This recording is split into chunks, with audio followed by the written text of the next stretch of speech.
Good afternoon, ladies and gentlemen. Thank you very much for coming here this afternoon. Before I share some of my thoughts, this afternoon I just want to recognize all of you, all of you at one time, because I've recognized several this morning. So I guess it's an addition of some more people coming in. So this is a status hearing, and the status hearing is now called to order. The time now is 1:12.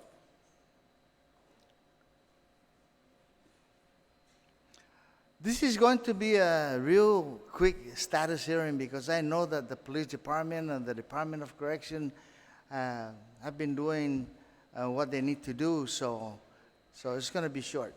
And first off, the public hearing is now called to order, and now it's 1:12, and the Committee on Public Safety, Border Safety, Military and Veterans Affairs, Mayor's Council of Guam, Infrastructure, and Public Transit is conducting a public safety status hearing today on the Guam Police Department, and then we will go into the Department of Correction after this. For the record, and in conformance with Section 107, Chapter 8, Title 5, GCA, the first public hearing notice was sent out on Wednesday, January 29, 2020, to adhere to the 5 working days requirement, and the second public hearing adhering to the 48 hours notice was sent out on Sunday, February the 2nd, 2020. In addition to this notice, it was also sent out to the media and posted on the Guam Legislature's website.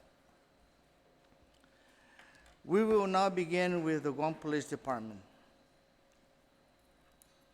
And may I call the chief or whoever wants to testify this morning?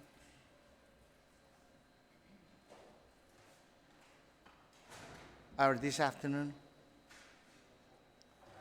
And let me just recognize my favorite senator. To my immediate left, Senator Terlaje Nelson. She's also my co-chair on public safety. And to my other favorite, to my immediate right, is Senator Terlaje. Buenas. So usually, we're going to start with the chief. And then we'll go back and we'll start from the left, from my left to your right, and we go down the line. So Chief, what can you tell me about the numbers of personnel that you have? Are you meeting all the things that you need to do? And I want to congratulate you for that 2 days of investigation that you concluded regarding the homicide up in Toto. So I just want to thank your people here and you for doing a very, very good job in concluding that investigation. So the first thing that the status of firing of additional public safety personnel, what else can you tell me about the additional and, even the police reservists, and give me a count of the total numbers of people do you have with uniformed police officers aside from the reservists? Yes, sir. How about Senator Terlaje? Good afternoon, sir, to you and to Senator Tyree and to Senator Nelson. Thank you for having the Guam Police Department here to discuss the status of the Guam Police Department in its current state. So let me begin off with, with what we want to talk about, which is personnel. So currently, the Guam Police Department has, let me just refer to my notes here.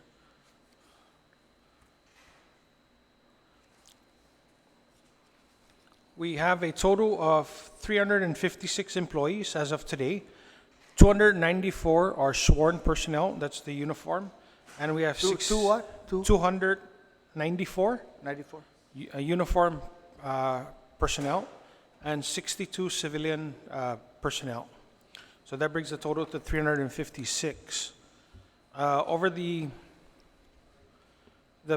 past year, since I've been the chief of police, we hired 3 reemployments. Those are police officers who wanted to come back to the Guam Police Department.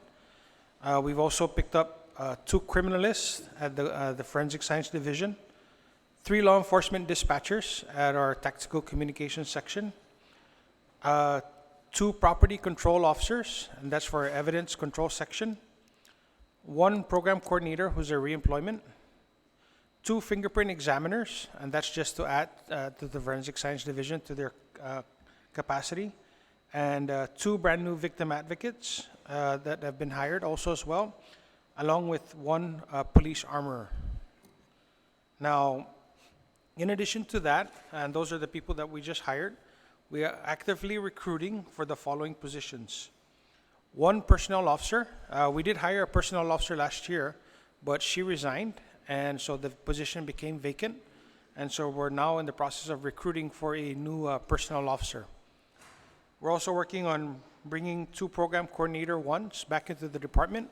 So we lost 1 to resignation and 1 transferred over to a police officer trainee. He wanted to become a police officer, so that program coordinator is now a police trainee. We're also trying to hire 1 criminalist, and the 2 criminalists that I talked about earlier that we hired, those are federally funded positions, so we're trying to make one of the criminalists who wants to remain on board with the Guam Police Department to make that position locally funded through the general funds.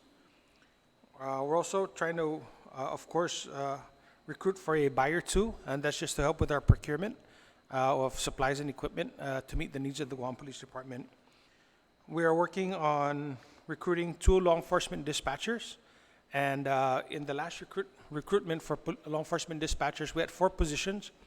However, we only had 3 people who accepted the position, and so we had 1 vacancy that we didn't fill at the time due to a lack of applicants. And then we also this year we had 1 recent retirement, so that's why we're recruiting for 2 additional law enforcement dispatchers for our dispatch section. We're also recruiting for 1 administrative assistant. Just as of 2 weeks ago or a week ago, our administrative assistant retired, and so now we're recruiting to fill that position. We also are in the process of recruiting for a detention facility guard leader. That position became vacant through the death of the previous detention facility guard leader. And then also, we've been trying to recruit for 2 detention facility guard positions. So the detention facility guard positions, when we initially announced the position last year, we were not able to fill that position because there were no qualified applicants. One of the issues that we came across with that position was that it mirrored what was going on with the police officer trainee, wherein there was a requirement to meet the post mandate for English, and so that excluded all the applicants during that selection process. So what we did is we re-announced the position minus the English requirement, and so now we have a pool of applicants that we're able to move forward with. We're working with DOA to get that certification list out for the detention facility guards. All right. So currently, we have 21 police officer trainees that are scheduled to graduate on February 21st. As those recruits are getting geared up to graduate and be out in the field, we're going to be assigning them to Neighborhood Patrol Division, the Operations Bureau. We're currently in the process of, as a matter of fact, this afternoon and this morning, we're doing additional interviews to fill the next recruiting cycle for the next police training academy. So, sir, I'm sorry? The next police cycle, when is Yes, so we conducted interviews of 19 applicants about, I think, early January. However, we have 33 openings, so we didn't have enough applicants at the time. So we've been working with DOA, and we got a supplemental list. And so over the course of today, we are interviewing an additional, I believe, 11 applicants for the positions. So we have 27 actual positions that we have personnel action force, the GG1s. And we also have, on top of that, an additional 6 more. And these are the 6 that throughout the course of this cycle, they either resigned from the Guam Police prior to the completion of the cycle. So we're taking that 6 or 7 additional positions that were vacated from this last cycle, and we're adding that to the 25 that we have. So we're tracking at least 33 police officer trainees that we'd like to hire for the next cycle. Now, talking to Major Andrew Kirigua and our ASO, what we're also tracking is that we have, in the current cycle, we have 15 police officer trainees that are federally funded under the COPS program. So come June, we're able to transition those 15 recruits that are in the cycle now from the COPS federal grant program into the general fund. So what that does is that it allows us 15 additional positions that we can recruit for the next cycle as well. So if we take the 33 and the 15, we're anticipating that we be able to hire possibly up to 48 new police officer trainees, at least by maybe June of this year. So we're definitely on track for 33, and we're looking at an additional 15 police trainees come June when we transition these recruits from the federal grant over to the local funding. A couple other things that we've done throughout the year is, some of our procurement. So this year, or last year, I'm sorry, in 2019, we purchased 6 brand new jet skis. 4 of those are assigned to the Guam Police Department to our recreational boating safety program. 2 of the jet skis we gave over to the Guam Fire Department to help with the search and rescue efforts.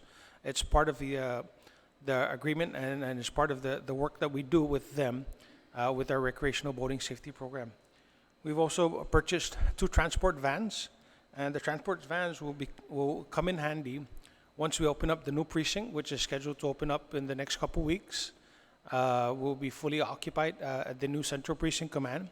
So the intent behind the 2 transport vans is that, and the hiring of the detention facility guards, is to go back to a time where we have the detention guards go out to the precinct and pick up the people who are arrested by the patrol officers. And what that does is that it alleviates the downtime of the officers for having to transport people from Dededo Precinct to Agatnia for processing, from Agate to Agatnia for processing.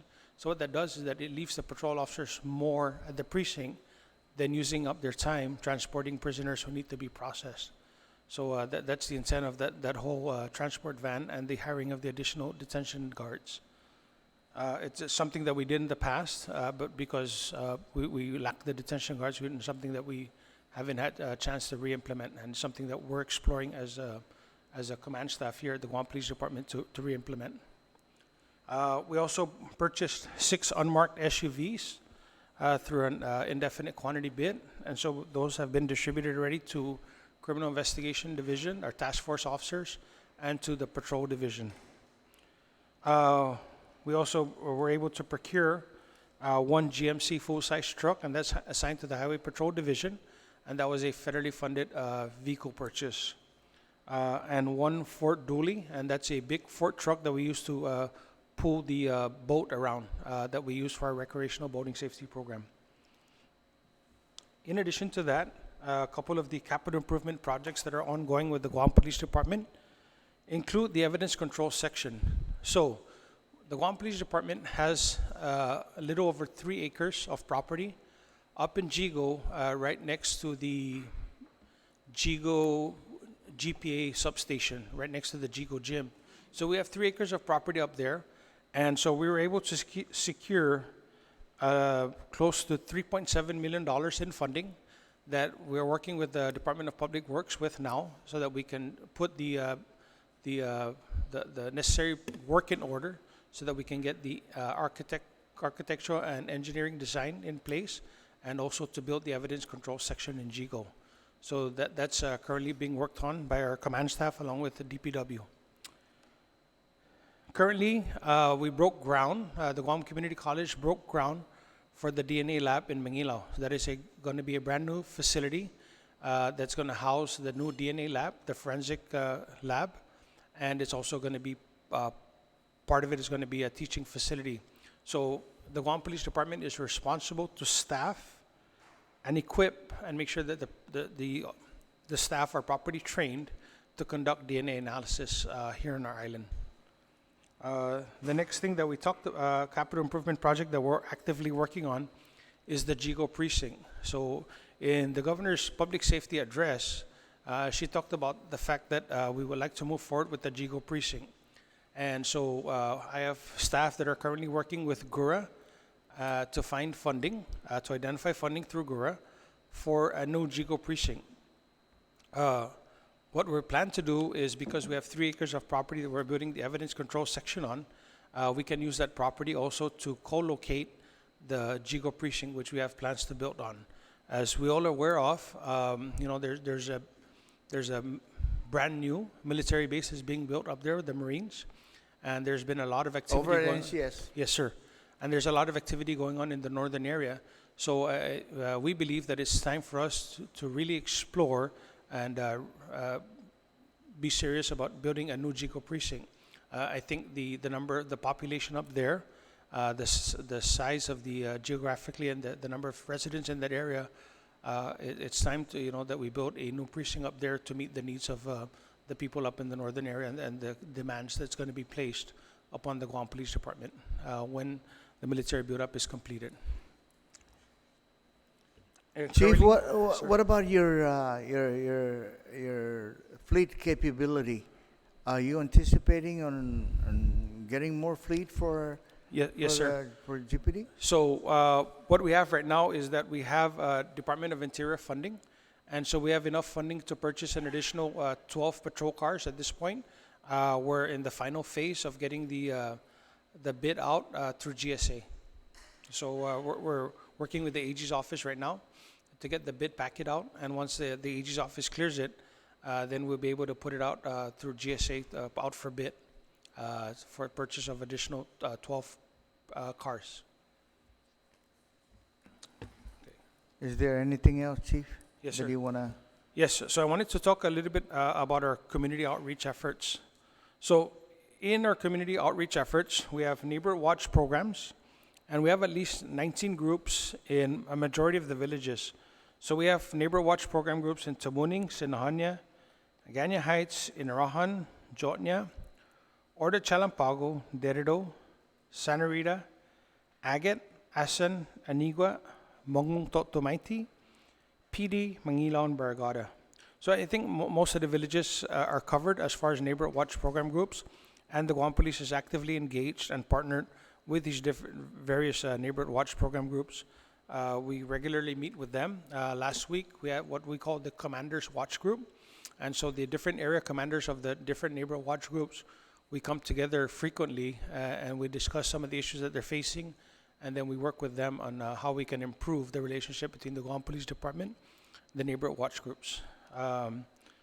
We also have a real good collaborative effort going on with the Micronesian Resource Center and the Manietlu organization. So we frequently visit places like the Emlani's apartments, the Gura housing project areas, and the Zero Down, and then we also participate in their Welcome to Guam program.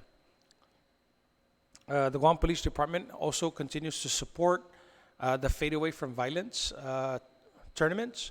So as recent as a couple months ago, we had the kickball tournament at the Guam Football Association field in Harmon. We had over 400 kids from 21 elementary schools come out and participate. And that's our it's our anti-bullying and anti-drug effort that we work with the kids, to kind of get positive reinforcement into these kids' life.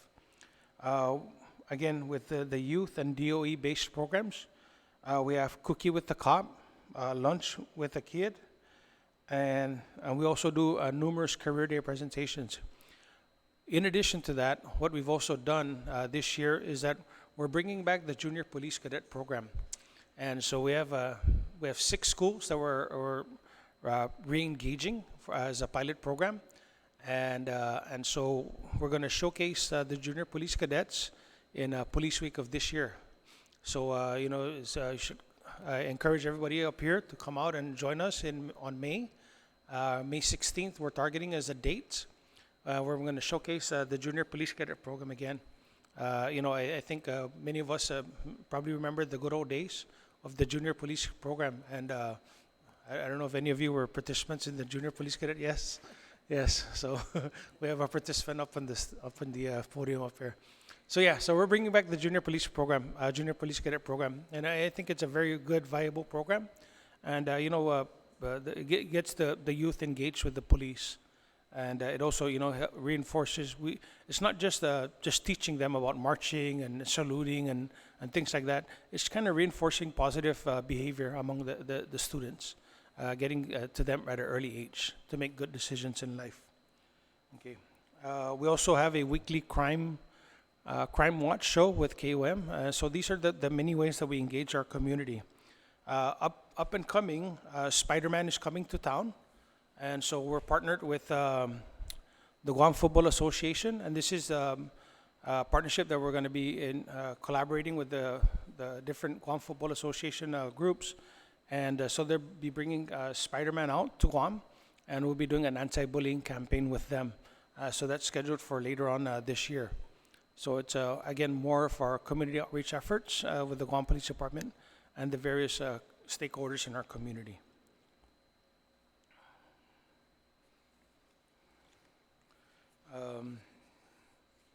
And then, Senator, if there's, I'm subject to your questions. If you ask, I also have Let the me staff just with- recognize one of my other favorite senator, Amanda Shelton. Senator Amanda Shelton. She is the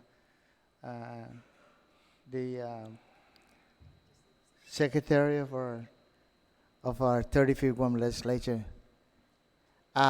Before we move any further, Chief, and that's very informative information that you're providing us. Let me just start off with Senator Shelton, and we'll just go down the line here. Then Senator Nelson, and then Senator Taitugui. Go ahead, Amanda. Senator Thank you, Amanda. Mr. Chair. I don't have any questions at this time, but I appreciate everyone being here for this update. Thank you.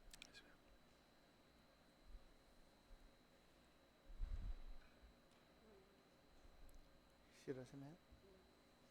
Okay, go ahead. Thank you, Mr. Chair. Half a day again. Ready? We had a release stating that we were also going to discuss the removal of SROs and GPD's role. And so can you speak a little bit on that? Yes. So in October of last year, we've actually been engaged with the School Safety Partnership Program with the Governor, Lieutenant Governor's Office, along with the Department of Education. And so we were informed that the judiciary was going to be pulling out of the SRO program. So to fill that gap in the shortage, what we've done at the Guam Police Department is, because there was no RFP in place at the time, is that we went in and filled that gap by assigning our officers to the schools. And so, of course, because we're limited on manpower, we couldn't dedicate the entire day to having our police officers there. So what we did is that we had a discussion with the Department of Education officials, and we selected that either early in the morning when the kids come into school, definitely during lunchtime, and definitely after school on their way out before the school day ends, is to have the presence of the officers at the school. So we've been filling that gap. We understand that there was a transition in leadership at the judiciary, and it was the plans of the judiciary to probably re-engage in the SRO program. And so, again, we are stretched thin as far as manpower is concerned at the Guam Police Department. However, we continue to support the SRO in the schools just through our efforts at the patrol and the specialized unit level. Thank you, Chief. Was the department getting paid for the services that they were providing to GDOE? No, ma'am. So this was coming out of coming out of GPD's GPD's budget, yes. And for how long have you been doing this? Since October? probably sometime in October to present. To present? Yes, we're still doing it, yes. And when are you looking to end that support? We're going to continue until we get some kind of feedback from the judiciary on whether or not they plan to re-engage with the SRO program. If not, I also like to point out that the Guam Police Department was also given, I believe, 300,000.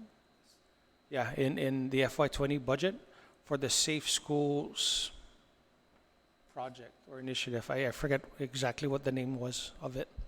But And we were this given is- a separate appropriation for 300,000. Right, and that is from the general fund. I believe so, yes. So is there a reason why GDOE was not paying GPD for the services that they were providing as SROs because it's a federal grant? Yeah, because we didn't submit a proposal, again, because there was a transition in leadership, and it's my understanding that the judiciary was probably going to re-engage in the SRO program. But of course, you got to go back in time to, there was a time late last year where there was a lot of riots going on in the school. Almost weekly or almost daily, there were riots going on at the different night schools. And so, we work again, because it is a community issue and it is a police issue. We work with the DOE school officials to engage them, and so that we can have presence at the schools. Okay, thank you. Thank you, Mr. Chair. Chief, do you agree with the removal of the SROs at the schools? Do I agree with it? Do I agree? Because there's a proposed action that they're gonna remove. Remove the SROs in the schools. So I'm not aware that the SRO program is being removed. I think what happened is the contract that they had with the judiciary expired in September, and so it's up for renewal. So I don't think it's removed. And then also currently, if you look at the organization of the Guam Department of Education, I think they also have a SRO position also within their staffing as well. So it's a SAO position. So it's a little bit different from an A SRO. little bit but different, yes. yeah. It's a school attendance officer, the SAO.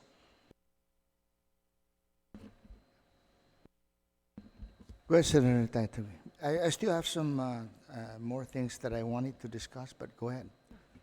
To do is Masi, Mr. Chair, and thank you so much, our men and women in blue, for out there putting your lives in the front in order to keep our community safe. I just want to thank you again, and every time I see you, I'll make sure I thank you again after that too, and keep going. But Chief, thank you so much for the information that you're providing. There's only a few of us up here, and it's important that what you have in front of you gets to every single one of us senators, so that we're well versed on what's going on at GPD and what your needs are. So if you could please, after this hearing, the information that you provided, and if you want to add more detail in there, please send it to all of us. We're going into budget hearings soon, and it's good that everybody start preparing themselves for the budget to see what you really need. So if we can get that sent to all the senators, I really appreciate it. Yes, ma'am. Okay. The second one is you mentioned that you have 12 patrol cars from DOI funding, which is great to hear. But what is the current fleet of your vehicles right now that you have that are working vehicles right now?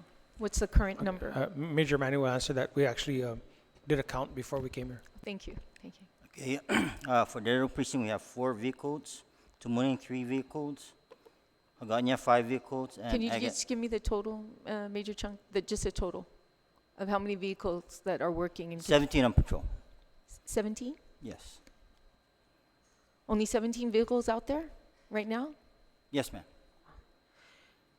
Wow, you need help on that one. So it's good to know that DOI is willing to pay for the additional 12. How many unmarked vehicles are out there? There's 6 currently right now, if I'm not mistaken. Is there any more? No, we bought 6 unmarked vehicles. Right. Yeah, through an indefinite quantity bid.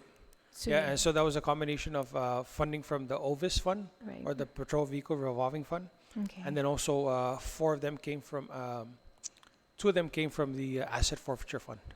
Are these unmarked vehicles also used to patrol the area, or is it used for specific reasons? So 2 of them, because they were bought with the Patrol Vehicle Revolving Fund, they were marked up, and so they are assigned to patrol. Okay. Yeah, they're just not built though for police work in terms of hot pursuits and transporting arrestees and things like that. But they do have use at the patrol level. When of these cars do you think, after the RFP is going to come out, the 12 additional ones that are going to be paid for by DOI, when do you think you'll have them out on the streets? The 12 that you are hoping to get? When will we have them? Yeah, out on the streets working. once we're able to get it out through GSA and the AG's office. So it's going through review right now through the AG's office because it is a procurement over $500,000.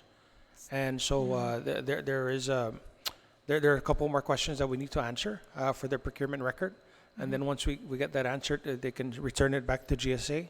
And it's my understanding that once it's done, then GSA will be able to put it out for bid, Sounds like about 4 or 5 months, right? or possibly. Yeah, sounds about that amount of time. I didn't realize how much shortage you had in vehicles out there on patrol, and you really do. From what I gather, I believe it was the count should have been 28 vehicles at least out there and patrolling. And I mean, once upon a time, we did have that many vehicles out there, but I'm looking at 17. That's awfully low right now. So hopefully we can, whatever we can do other than DOI money, use general fund money to actually provide more of these vehicles. Yes, ma'am.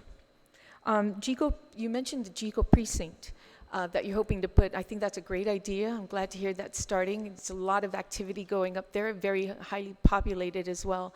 Do you know the estimated cost in order to build that precinct in GIGO? Well, so we do know that the new Central Precinct Command in Sinania, which is 10,000 square feet, cost at least, I believe, about $3 million. So we do know that we don't need a 10,000 square foot facility just for GIGO Precinct. So probably in comparison, maybe something similar in size to maybe the Agate Precinct or the Tamuning Precinct, just to meet the needs of, because now it'll be just strictly GIGO Precinct. So about half, maybe you would say? Yeah, so Okay. probably I would say a safe estimate, maybe $1.5 to $2 million is what we would need to build a new GIGO precinct. And the evidence building, that is going to be, you're hoping to use that 3 acres in GIGO for an evidence building? Is that what you said? So we plan to build the GIGO precinct and the evidence control facility, the evidence control section building, on the same piece of property. So if you take into account the building up here in Sinahania sits on about a little over 3 acres, and we have a 10,000 square foot facility there. And so that's about the size of what we want to build the evidence control section facility in GIGO. So there's still enough space up here in Sinahania that they were planning to build a Sinahania fire station. So considering the size of that property, then you can imagine then that the 3 acres of property in GIGO should be able to house the 10,000 square foot evidence control facility and also a new GIGO precinct. And there should be sufficient space. I think this is a great opportunity too, and also take the advantage of HUD, any kind of federal funds that you can, like you did with Sinahania. I believe that was with the HUD money too as well. So, Yes, ma'am. I'm hoping you guys are on top of that to do that, because it really does need that kind of presence of our men and women in blue up in GIGO. It's just very highly populated up there. And Yes, with the new, so other than that, on June 2020, we should have new recruits. Is that what you mentioned? I believe about Actually, before June. before June. So we're currently completed the first phase of the first 18 applicants. So we're done with the background investigations. So they'll be moving on now to the polygraph, the psych eval, and polygraph, psych eval. Yeah, so just the polygraph and the psych eval. And once they make it past that, along with the background investigation, we should be able to do a selection and then send them into DOA for drug testing. That's good. It sounds like you're doing a lot of good things out there, and I really appreciate it. But it's important that all of us senators know about that too. So any additional information that we talked about that's not on your testimony, Chief, if you can please incorporate that into your report and send it to all the senators. So Yes, ma'am. So I'll they're prepare. well versed, I'll prepare a written report that will be sent to the chair as well as other senators. If you and can all the just other senators. Yes, email ma'am. us, I appreciate it, and I appreciate it. CC Yes, us. ma'am. I will. Okay. Thank you so much, and thank you for all the good work that you're doing out there. I appreciate it. I just want to go back and touch a little bit on the building that you're proposing for GIGO is only going to cost $1 million. That's just estimate that I'm So thinking of. what sir. is your anticipation? Where's that money going to come from? Are we going to appropriate that, or you have federal funds for that, or? So we're in discussion with Mr. Reta Poshner from GURA to see what HUD funds are available through, like, I believe, the Community Development Block Grant, the CDBG. That's generally the funding source that we use to build the precincts. So, Chief, you might want to take a look at the Public Works Act of 1976, because that particular public law that was put out by Congress allows, for something like that to be built under that funding. So you might want to check into that. I'm not sure. 1976 is Yes, a sir. long time, and I don't know if it's still in place where we can use that funding. Let me just go back on the budget. Chief, you got. Are you satisfied with the budget that we gave you? Chief, Senator, the Guam Police Department could always use more money, and taking all things into consideration, whenever there's an opportunity for us to get more money, of course it is a welcome to the Guam Police Department. It allows for more recruitment and getting more officers out on the street. I think we fared pretty well in the FY20 budget. Could we use a little bit more? Absolutely. Because everybody here knows that I was a cop for at least 18 years, and I'm very passionate with the Guam Police Department, and that's why when we had the choosing of what committee we're going to get, I choose public safety first, because of not only because I've been I've been in so many different areas within the Guam Police Department, like planning and research, investigation, and all this. So I'm very passionate because I know what the police department needs. But then you mentioned several items that regarding that you have these vehicles coming in and all this, and that you have the cycle coming up. So I'm pretty sure that you might want to add additional, and you have another cycle coming in. Is that part of the budget preparation that you submitted to us for the other cycle that's coming in, except for the cycle that's going on right now? No. So the numbers that I talked about for the next recruitment is coming from the continuing appropriations under FY19. So we're using that appropriation first to move forward with the recruitment. And then we also have an additional funding in FY20 that we're also going to be tapping into should the need arise to recruit more officers. So if we were to not promise but offer you something else, in as far as the money is concerned, what would that money be used for? Of course, sir. Any additional money that we can get, we can use for recruitment. But then also, you got to remember there's collateral equipment that's needed, training, vehicles, supplies, equipment. Okay.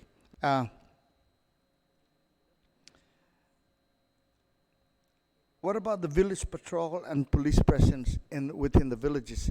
I know that you have done your homework already regarding, based on the population, that's where you're going to concentrate, more police officers and things like that. And we know that that's the reality of, the police department, where there's more population, there's more police officers out there.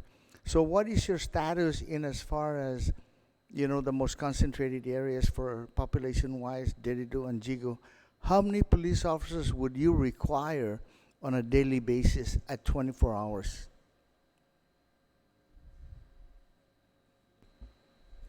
So currently, the way the Dededo precinct is staffed, it requires a minimum of 8 patrol officers, 1 desk watch, and 1 supervisor. So on any given shift, that's at least 10 people that need to be on duty. Because of course we lack personnel, we're probably tracking about 6 to 7 people on duty at any given time, just for the northern area. So, how much do we need and what do we need? That's something that we're doing right now as we as we plan for the Jigo precinct.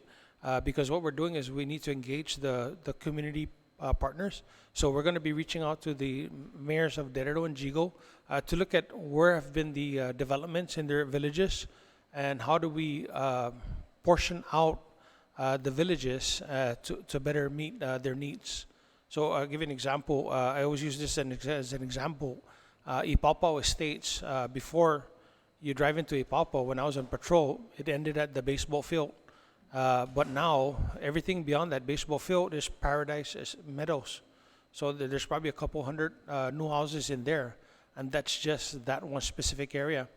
Up in Jigo, across the Jigo gym, it doesn't look like anything, but if you drive in there, I think there's about probably another 50 new houses that were built in there. So there's a lot of development in Jigo. There's a lot of pockets of housing, and there's a lot of stuff going up in the northern area in relation to just the population growth, but also in anticipation of the military buildup.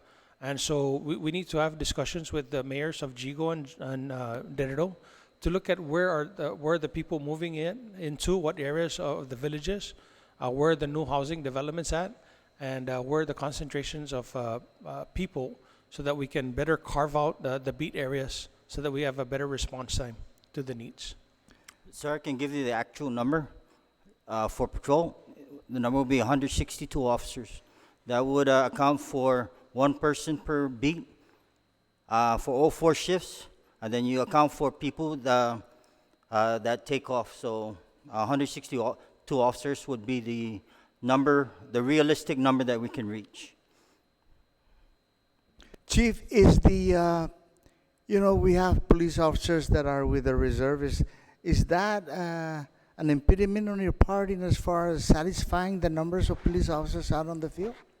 So, Senator, the deployment of officers, of course, they do impact the number of officers available for work. So right now, we have one officer who's with the Air Guard, and he's at the Border Patrol, or the Border Mission. We have, I believe, 5 in the Middle East, the Egypt mission. And we also have one who just went on a year-long deployment starting in January with the Navy Reserves. So that's 5, 6, about 7 or 8 people who are on long-term deployment with the Guard of Reserve. And Chief, the only reason why I brought that up, because, we have several firemen that came to my office regarding the leave sharing type of thing right now. And that if you don't have enough leave time and you're going to go violent, because I think under the federal law, you're only allowed, like under federally committed type of, orders is 15 days. But anything over 15 days actually is not mandatory that we allow those reservists to go. But then again, with the thing that we have in our belief to defend our country and all that, I think it merits that we allow our officers to go longer, at least sometimes over a year. So I support that. I'm retired military, so those are the things. Is there any, if you have any problems, but you mentioned that it's not that many that is on deployment right now? Just the 7 that are on deployment, but then Yeah. we also have 2 that are active in the AGR, the Active Guard Reserve. So we have 2 that have been gone for one is, maybe 5 or 6 years already. He's been gone, and then one has been gone for at least 2 years already. And the thing is, going beyond the 15 days, I'm getting an assessment on how much it would cost the government of Guam if we allow those people to go over 15 days and, be no more leave sharing other than just administrative leave. That's what I'm anticipating to put it in the form of a bill, and no more leave sharing, just administrative leave for 15 days. But then I have to get some financial assessment on just how much, because I've met, I talked to the retirement, and I guess a lot of people know that one of my plans when I started to run for senator is that, the 25, 85, I'm talking about retirement. And the thing is, I met with the retirement, and they were saying is they're going to be like 70 million in deficit, and they're going to sue my office if I go into that. But really, I'm telling you right now that I'm going to go on with that bill. I'm checking with the retirement program with the military, and I'm checking with that because, you know, being a cop for the longest time, you face the stress, you face the danger. And, you know, being a fireman or a police officer, your lifespan is shortened. Lucky I'm still alive, man. Because, you know, I've worked all divisions, narcotics and all that in the police department. I'm practically out there 24 hours a day. So this is why my passion is with the police department, because I know the dangers that you're exposed, not only working, but also the lifespan that you face and leaving the family and all that. So that's in time that will come. But I'm just waiting for an assessment with a retirement because, you know, and I told the retirement, I said, I plan to do this 2585. And they told me, Senator, are you crazy or something? Because you know what? We're going to be in deficit for 70 million. And I said, no, how can you tell me that? You cannot tell me that because the only people that would take advantage of the 2585 are those people that are in the old plan, not the new plan. Because you know the new plan right now, if you accumulate 40,000 for your retirement and you exhaust that 40,000, you're out of money. So we're looking into, and I know that my colleague would help me out on this one because we need to find better ways for, at least for our law enforcement officers and for our firemen people, you know, that deals with lives and saving lives and all that. We need to find something to help them out. Okay, so police presence, we're good on that one. We got down police response time. You know, I'm thinking about, you know, police response time. And I know Major had mentioned this in the past. If there's an active shooting, I know that you came out that you will respond. But would we respond in time to save people if there's an active shooting? So what is your plan in that case? If you receive a call from one of the schools that there is an active shooting happening up there, so I guess your best approach is to respond, right? But the time of response, would you be there to make sure that, you know, that active shooting is, you know, is taken down or something? Give me that. Give me what would be your approach into an active shooting incident. Okay. First off, sir, the most important thing is training our officers on active shooter response. Okay, so that's what we've been doing. That's what we continue to do. We have several, actually most of us are really active shooter trained. We have several active shooter instructors. Not only do we teach in-house, but we also teach other agencies and private establishments. Okay, so we got the foundation down pat. Okay, we're still, in fact, active shooters part of the curriculum for the recruits before they even come out to the street. We have the firearms that can be that is provided to the precincts in case there is a need to, you know, take out a AR-15 to deal with these active shooter incidents. But a lot of us prefer to buy our own guns, and when we do our rifle certification, we are ready for whatever active shooter can bring. Okay, that is the foundation. The next is we've met with you know, school officials. We've trained their personnel, and you know, we only have the reality is we only have so many officers. However, if the call of an active shooter comes down, every police officer should drop what they're doing and respond to that active shooter incident. Okay? The reality is people may die.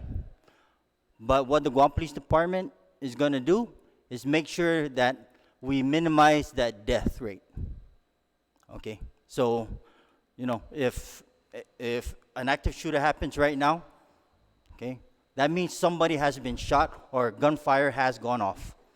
Okay, there may be a victim, but we will all run out there, try to find that guy, and make him see his maker, maybe.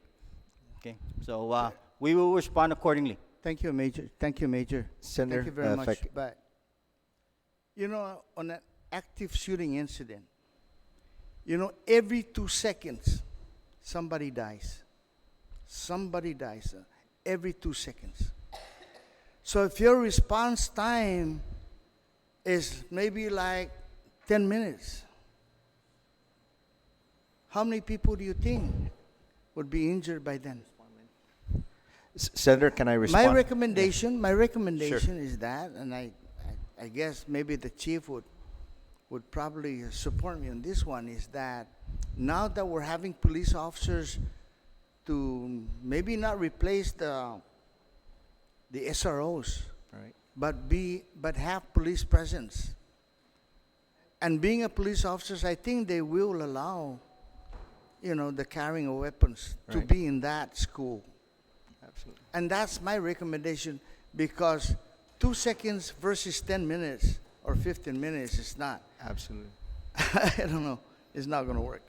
Senator, if I can just respond. I'm Major Fred Chargler from the Investigations Bureau, but I'm also the Deputy Director for the Mariana Regional Fusion Center. So in line with what Major Chong was saying, because that's from the police department side, but I come from the school of thought about prevention. It's all about prevention. So we've gone with the Guam Hotel Restaurant Association, the Chamber of Commerce, and we're working with them to do these active shooter or active threat. We're calling it now active threat, so that they can prepare.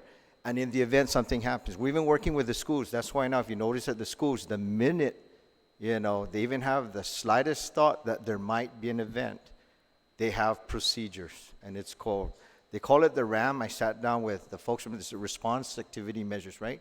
Or matrix. And what it is they do certain things so that we either shut down the school, shelter in place. I'm working with, GDOE, and hopefully by then, once we develop this, we're developing a curriculum for the elementary, the middle, and the high schools. Because right now we're doing the staff. We're doing the faculty, where they're the teachers, and then the staff, right? The school aides and those folks. But like I was discussing with the folks from DOE, right, is that we need to focus also on preparing a curriculum for the elementary kids, the middle school kids, and then the high school, right? So by doing this, then, while the police are responding as quickly as you can, because you're right, 10 minutes is too long, and I hate to say it, we try to tell them that. So the goal would be, we use this thing called run, hide, fight, right? So if you can run, then run. If you can't, try and hide. And then if you have to, and it's just right then and there. But the whole concept is so that if we know now that already the officers, it's going to take what, because it's inevitable. But by at least now we get these things going, then it works in both ways, from the response side, from the Guam Police Department, and then also and then they're going to know who's going to be responding, right? So that there's protocols for the schools, or like the Guam Hotel Restaurant Association. So when the officers are responding, those folks know how to, react when those, because if not, then even if we get all the cops to respond, and like what you're saying, if there's no coordination, we're working those things out. So once we develop this, then the intent would be to work with the individual precincts so that they know that, okay, this is who the staff is at the school, and the precinct commanders will work with them to say, okay, this is how we're going to respond. So it's a work in progress. We're working those things, because you're right. At the end of the day, whether it's 5 seconds or whether it's 5 minutes, and when we talk about these type of threats, I hate to say it, but at the end, it's just something that we're going to end up having to respond, because it's hard to prepare for it, right? But if we at least try to prevent it and have the mindset at these different schools and these different businesses and even these government of Guam entities, have that mindset that if they see something, say something, right? And then report it. So that's the goal or the intent. So like Major Chong was saying, we're pretty much set. The guys know what they need to do, how to respond, and do all these different things. So now we need to get the rest of the community involved. And if we start with like the schools, right? If we work with them, the kids, then we can trickle it out. But I think that's where the most vulnerable areas are places like the schools, because everybody knows, right? Schools don't have, kids are not going to carry firearms. Because I definitely know if they try to go to a precinct, good luck. It's not probably going to happen. So that's why we're working, Senator. So it's in collaboration with everything that the Guam Police Department is doing with response. Also, the outreach with, us. And then what I do is I bring police officers. This is who's going to respond. So, yes, we're working on all those pieces, and the whole intent, again, is to hopefully prevent it, from happening. And the reason, Major, thank you very much for your response, but one of the reasons why I brought this up, and we had an active shooting that happened here in Guam. And I want Jojo to stand up, because this stand up Joe, he was the guy that really took care of that problem. He shot the guy when the guy was shooting everybody in that club. So thank you, Joe. Senator, if I can comment further. The mechanism we have in place already, and the chief touched on it earlier, during the mornings, lunch hour, and when the kids secure at the 6 high schools, we have officers on location. Okay, so that's what we have already. So if there is an active shooter, the response is there already. Thank you, Major. Thank you, Major. Also, next in line is the crime rate statistics. Can you give me Sure. Your insight on the rate of crimes that is happening, and what are some of the remedies? What are some of the things that we're working on in trying to cut down the crime rate? Is, every day we hear about sexual assault and somebody getting hit on the road, and Yes, sir. somebody getting shot at Route 15 and things like that. Give me your insight, Chief. Yes, sir. So we break crime down into Part 1 and Part 2 offenses. So in looking at 2018 and 2019, Part 1 offenses, 2018 was 4,513, and sorry, just open this up. I just got this, sir.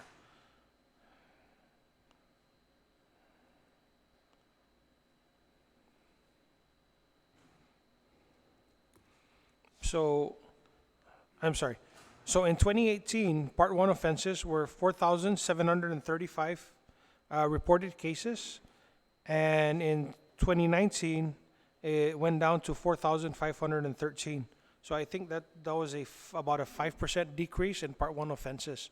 Part 1 offenses are classified as homicide, rape, robbery, aggravated assault, burglary, theft, motor vehicle theft, and arson.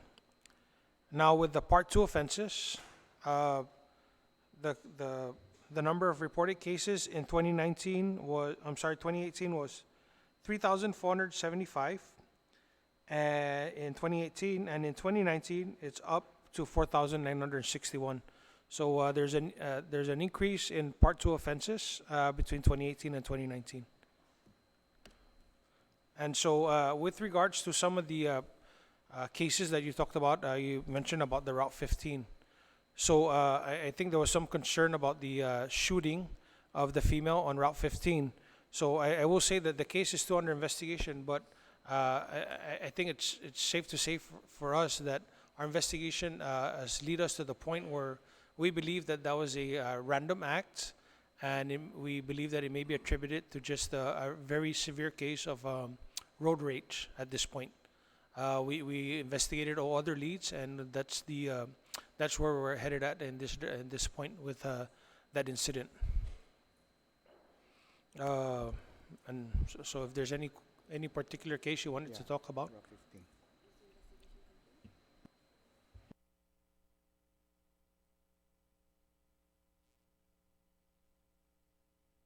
Chief, is there anything else? What about Chief? What about sexual assaults? Can you give me numbers? Or Yes, let me just pull that spreadsheet up again, sir.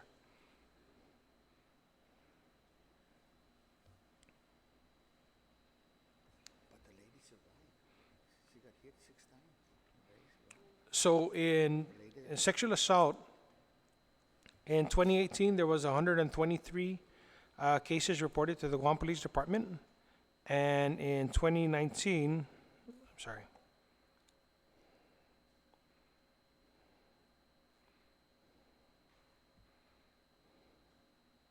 We have 116 cases. So it went down by about 7 cases in 2018 and 2019 for sexual assault or rape cases. Thank you, Chief. One of the things that got into my mind is the inclusion of undercover officers, because crime is committed when there's no uniform officer or anybody else. Are you anticipating of putting out several undercovers with civilian uniform and privately owned vehicles and something like that? I think that would kind of just invigorate the problems that we have in as far as crimes being committed away from the presence of police officers. And I know that, when I was working narcotics, I had so many. What are CRIs? They're just like undercover police officers. And the CRIs would give me more information than regular undercovers. So, do you have plans to kind of just include that in your program, to put out more police undercovers? And that is one, but also we have some speeders, right? As soon as people see a police car, they slow down and all that. And like what they're doing in Hawaii, they're very effective with they drive their own privately owned vehicle, gassed by the government and all that, and it's very effective. Do you anticipate of working out a program for something like that? Yes, sir. So, of course, we would like to have more detectives, the undercover officers. Of course, we're challenged by the number of personnel. So, at last count, I think there was at least 16 officers assigned to the whole criminal investigation division. So, as we recruit more officers, the governor talked about hiring additional 100. So, what that does is that it allows us to shift more people into the detectives or the undercover field. In line with that, what we'll be doing is starting this weekend, Sunday, we'll have another multi-agency task force, and so that's what we're going to be using to kind of help fight some of the incidences that are occurring in our community. So we'll be addressing some of the crimes that are going on, because we understand that the criminal investigation division is short-staffed, and so there's other cases. While they're concentrating on robberies and homicides and the more serious cases, there are other cases going on in the community that we see in social media, and there's nobody there to address it. There's issues going on with minors, maybe loitering the streets beyond 10 o'clock. And so we're going to be using this multi-agency task force to kind of go out and tackle some of these issues in the community that we're facing, that we don't have the resources within the Guam Police Department to address. So that's in the works, and we should have that task force up by this weekend. Thank you, Chief. Chief, I have nothing against the Mandanya. But remember when we were having our conversation at my office, that you need to really just change that name to Narcotics Division, because, if, let's say, for example, that you want of your officers to go to the DA Academy, which I went through, and you say Mandana, they're going to say, what the hell are you talking about, Mandana? So, choose something that the feds would understand, like Narcotics Division, something like that. Do you plan to reinforce or bring back the Narcotics Division? And because I have nothing against them, they did a great job when they were there. But what I'm saying is that, I'm very interested in making sure that we get as much federal funds to train our police officers in all aspects of law enforcement, especially narcotics. So do you have any take on that, Chief? Yes, sir. So When I first took office, one of the things that happened is, of course, we had a new cabinet and we had a new administration. So one of the things that occurred is that the agencies that had officers assigned to the Mandania Drug Task Force were requesting for their officers back because the shortage of their manpower and all that. So pretty much at the end of the day, we were probably only left with just GPD officers. So there wasn't any more of a multi-agency task force in place anymore. So what we did is we went ahead, like you said, and we talked about just getting rid of the Mandania name because now we were just concentrating on officers within the Guam Police Department.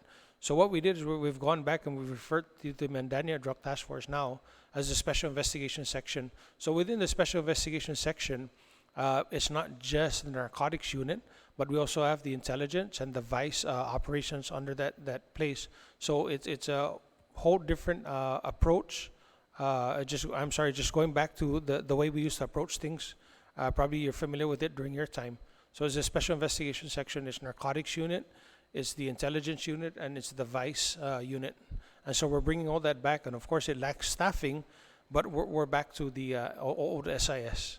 And I think that model has worked for the Guam Police Department for many years. Thank you, Chief.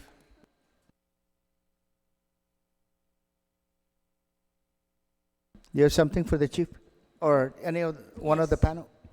Si Zeus Masi, Mr. Chair, for giving me the opportunity. I do want to extend my thank yous for all the hard work that you've done and truly trying to protect our children and making sure that our community is safe.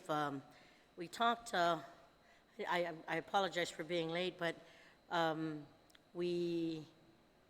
I know there was something briefly there about the SROs and what's that? I understand there's no more SROs at the schools, right? So GPD's augmenting that support? Am I saying that correctly? Yes, ma'am. So the federal grant, the contract expired with the judiciary with the SRO program in September. And so prior to the expiration of that, we were in discussion already with the Department of Education to fill the gap, understanding that there was a need to continue to have the presence of some type of SRO program in place. So the Guam Police Department has filled that role since October of last year. So that is that a temporary fix or a temporary stay, or are you guys going to try and ascertain any grant funding? Because maybe the next question I wanted to ask is how much does it cost GPD to have the officers, and are they at all the schools, or is it just the high schools that you guys are augmenting? So the agreement that we have right now with the Department of Education is our presence is at the 6 high school. I'm sorry, 4? The 6 high schools throughout the island. And so we're there either again in the morning when they're offloading for the day into the schools, or definitely during lunchtime. That seems to be a problem time of the day for the high schools, especially with the riots, and after schools as they're loading the buses to go home. And so those are the 3 times of the day.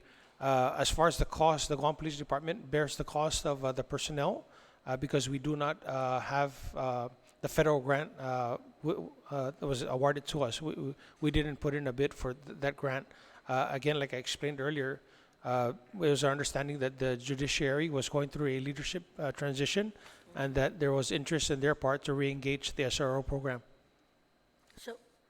So you guys are still interested in engaging with the SRO program? No, the judiciary was interested in re-engaging in the SRO program.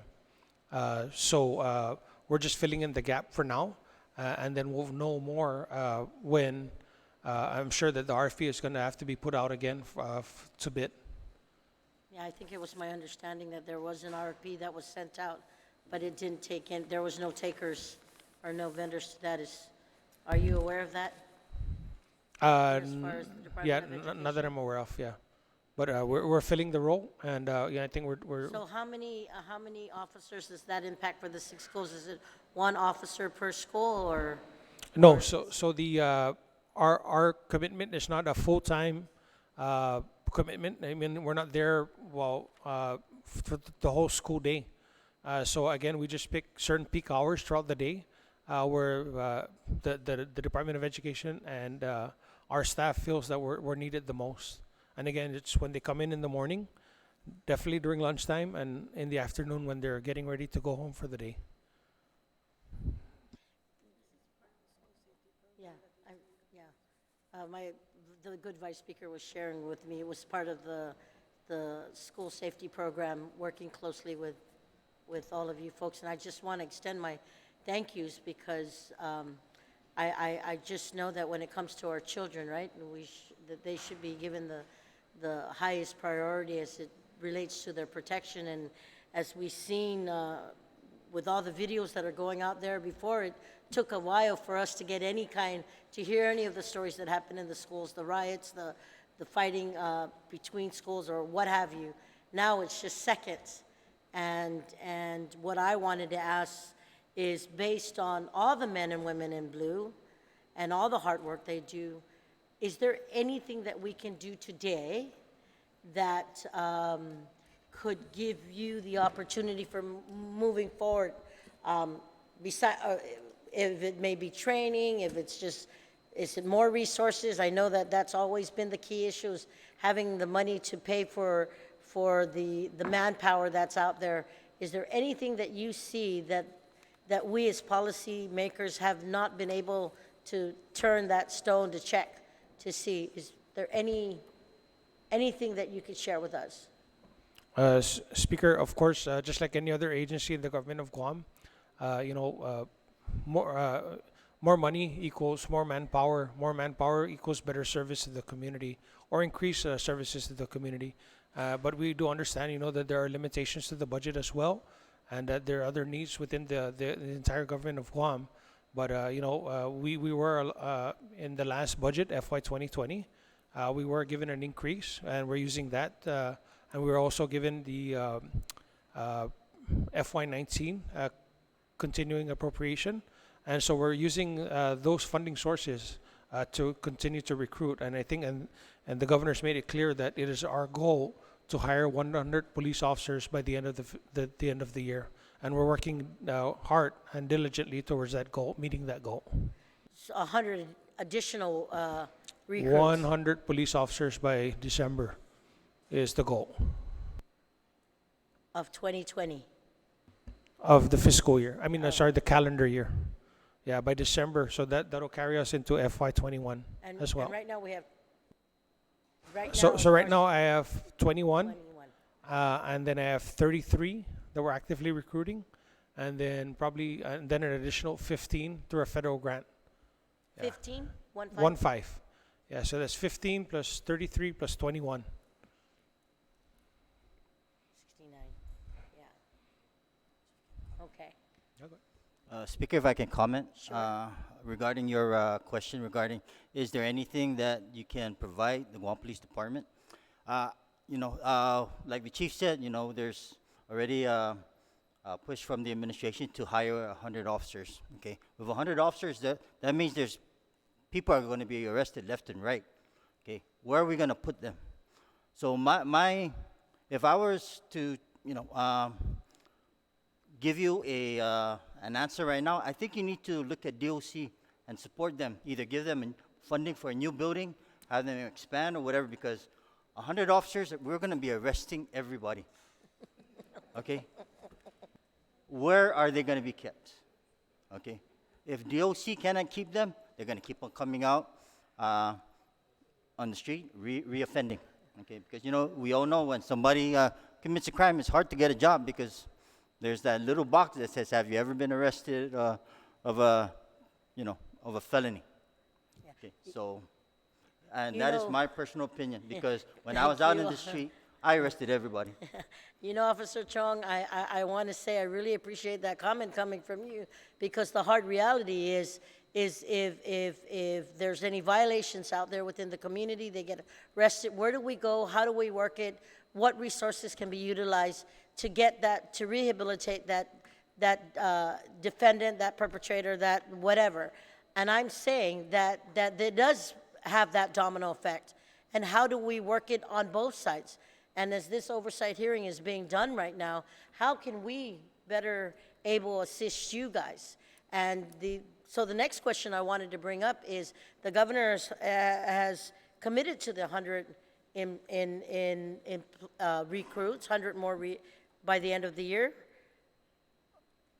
Is the facility to house the men and women in blue, does that, in all the areas that are there, have we done a reassessment on the coal bands, the building in Sinahanya? Have we moved in yet? These are questions that come to play. Do the men and women in blue have the facilities they can go through, have the facilities that they can work through, and have the equipment that they can utilize with? And let alone working with a sister agency of Department of Corrections, because we know that the facility is maxed right now. Yes, ma'am. So I talked earlier about how we're moving forward with plans to build a GIGO precinct. So as we move forward and we staff the northern area with additional police officers, and not just the northern area, but all of our precincts, I think it's safe to say that the facilities probably are bigger than what the staffing that we have now. And so the facilities are built to accommodate more people. So the 4 precincts are not properly staffed yet. And as we move towards that 100, we'll be able to meet the needs of meeting the requirements of the precincts. So I mean, just to give an example, the new central precinct is 10,000 square feet. So that's a pretty large facility that we have up there. Where at, The sir? new central precinct in Sinania, Yeah, it's 10,000 square feet. so that was my next question, Mr. Chief, is when do we anticipate the moving in of the officers into that facility? So we've actually moved in already. So the administrative staff is up there. They work out of there 8 to 5 Monday through Friday. Tomorrow we're moving the fingerprint scanner up there. So that's something that we need to move up there. That we're moving. Believe it or not, it takes a lot of coordination to move a Xerox machine. Yes, I understand. Yeah, so you probably understand my challenge. Just moving a Xerox machine 10 feet, it don't cost money. But unfortunately, in this case, it's costing us a couple $100 just to move it from Point A to where point it's B. at now up to the new precinct. Once that's in, the only thing we're waiting for right now is the Motorola radio. So it's already, the purchase order has been cut, and so Motorola has ordered the radio. And so once that comes in, it'll be installed. So we're looking at probably, that's the only delay, is getting the Motorola radio for the new precinct. So we're probably about a week or 2 out. So But, when will you be completely out of the detention center here? When will you be completely out of the Agana precinct here? When we're tracking probably the mid part of February. Yeah, so Next in a week. couple weeks, yeah. We should be completely out. Yeah. Yeah, the 15th is next week, so you're looking at next week and a half then. Yeah, That's yeah. good. That's good to know, Mr. Chief, because I do know that the listening audience will take very keen to that, as they had questioned that even as late as this morning's radio interview, is when is the Guam Police Department going to move into a new facility that broke ground? I mean, that had a ribbon cutting almost many months ago. Yes, So- and we're working towards that, and we should be there within a couple weeks, fully occupied. I just want to say thank you again for all of you guys being here. I want to thank you, Chief, for your leadership, and Mr. Chair, thank you for bringing us together to see what we can do to better facilitate the needs of GPD. Quick, Chief, the cameras, I had a bill that was passed by this legislature to help put cameras, video cameras. When are they going to be installed? So we already finished the market research, and that's a requirement when we submit anything to GSA. What we're working on now is, because we had placed the monies in object category for equipment, we're going to have to reprogram the money, and we'll be doing that today to put it over into contractual so that we can enter into an agreement with. Those were already taken care of. As a matter of fact, as soon as I get back to the office, I will go in and encumber the requisitions so that the process will start.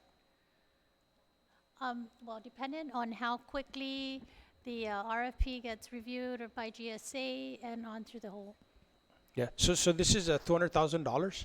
So it has to go out as an RFP.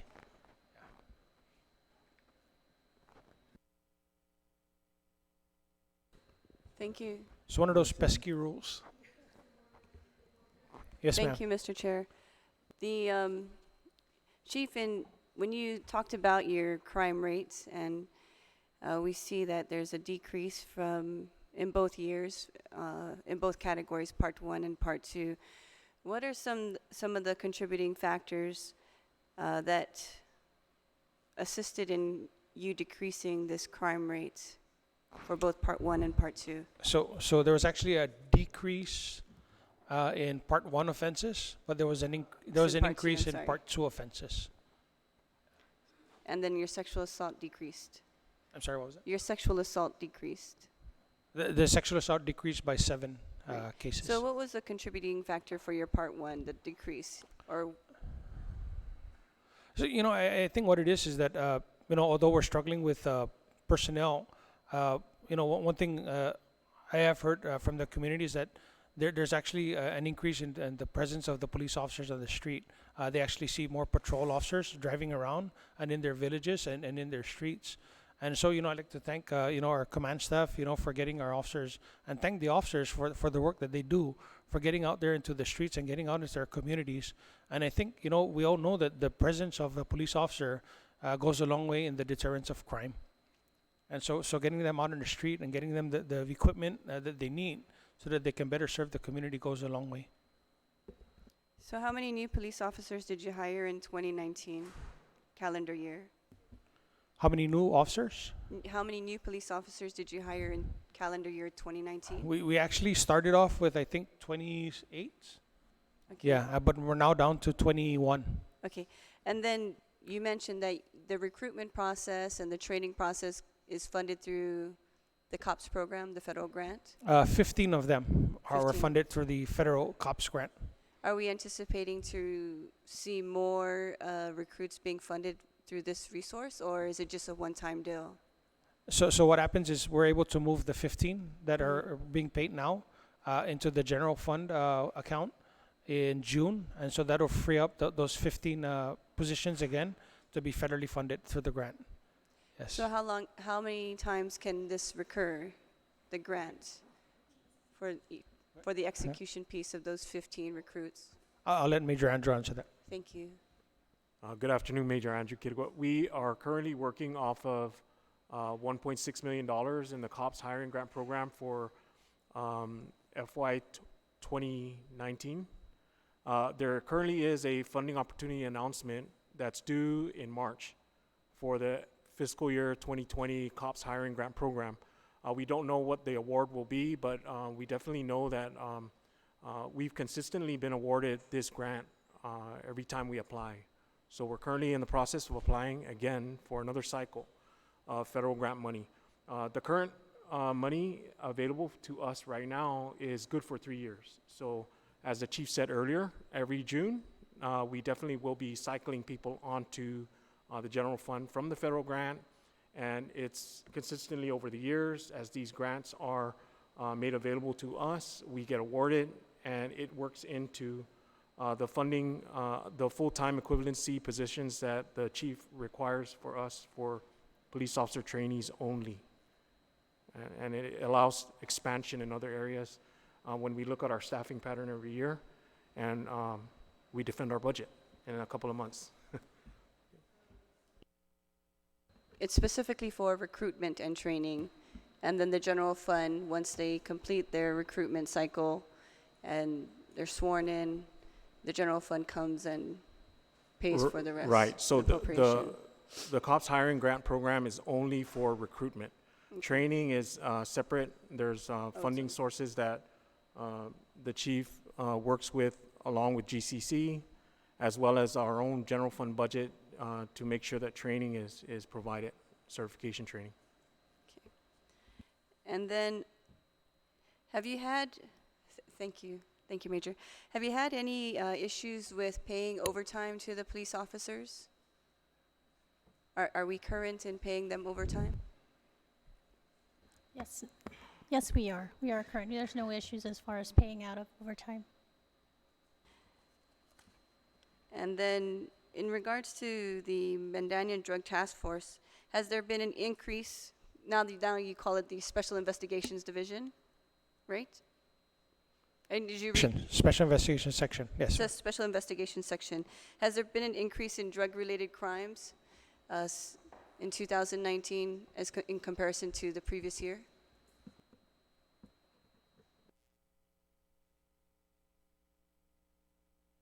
I'm sorry, ma'am, we don't have that information available as far as what crimes are drug-related and whether or not there's been an increase. We can definitely look into that Okay. and provide you some feedback. And I'm a little bit concerned about the killing that happened in Manila. So I wanted to ask, what is the statistics for your firearm-related crimes in 2018 and 2019? And how many shootings did GPD respond to in 2019? Do you have that information for us?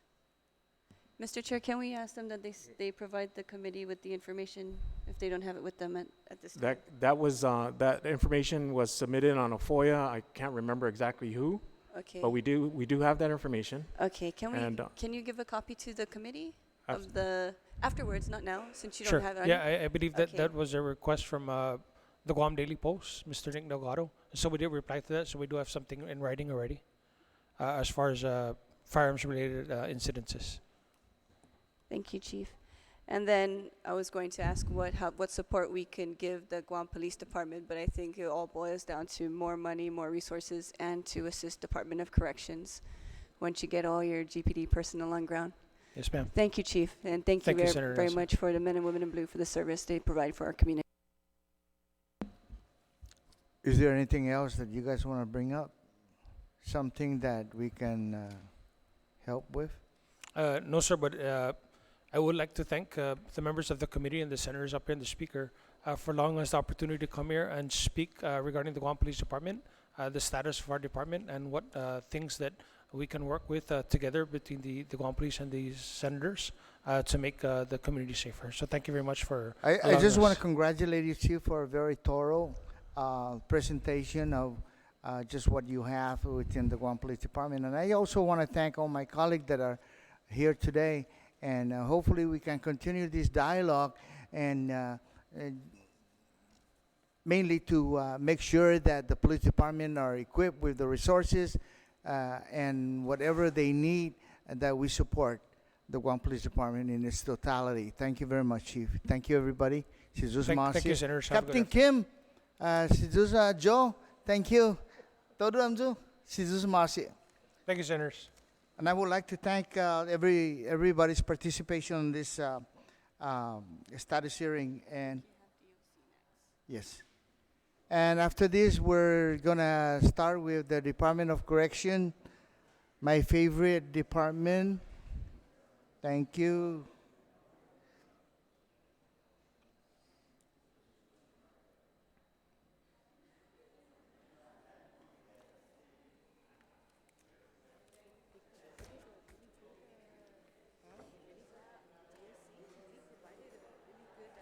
Oh yeah, very thorough. The chief.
That's all right.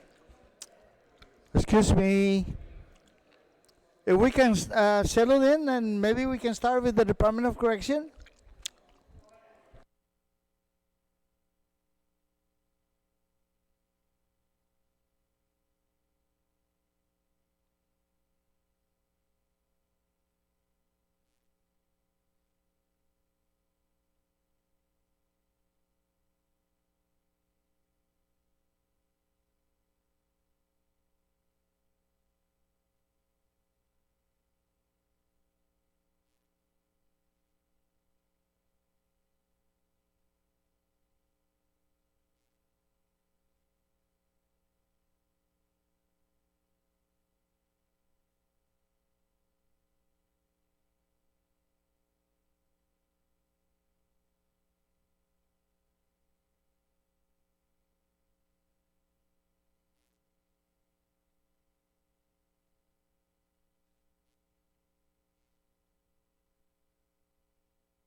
Oh, there he is.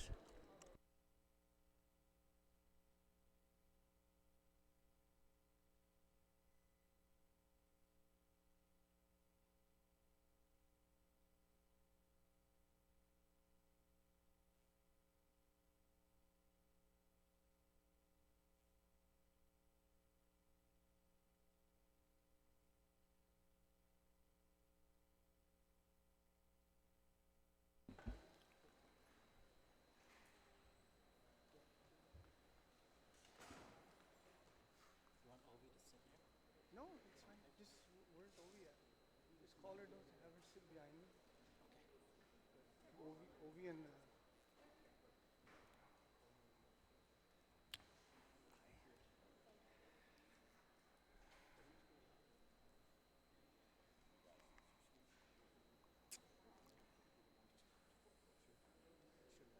Thank you.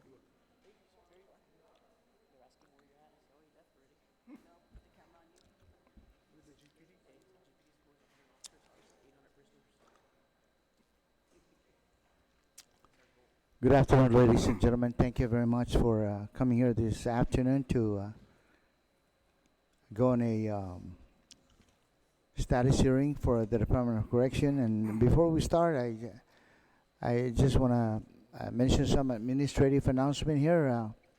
If you are going to testify, there's a signing sheet over there, and also. Is there anybody else that's going to testify? Because we don't have enough, maybe we don't have enough chairs or whatever. Everyone that's on this table up here is going to testify, Mr. Chair, at some point in time. Well, this is the Committee on Public Safety.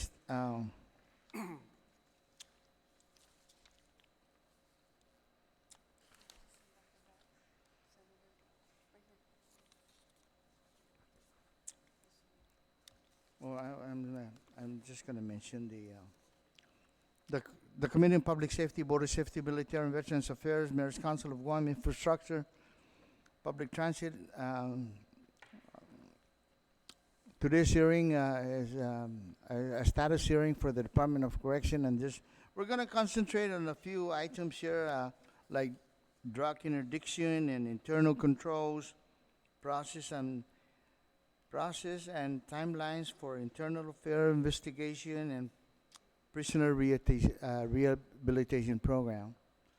So, before we start, I want to recognize to my farther left, Senator Tina Muna Barnes.